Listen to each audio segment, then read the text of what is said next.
Hi, I'm Tori Towndrow with the Corps of Engineers.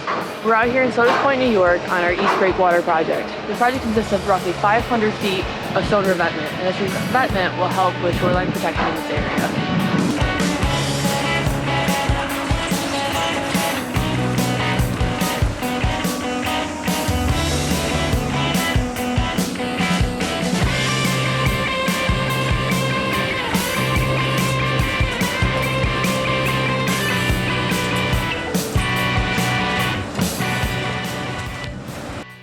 Out here on the east end of the project is a tie-in revetment.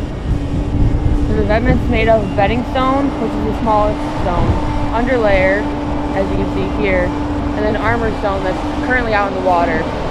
Eventually the armor stone will come all the way up to about halfway up the slope.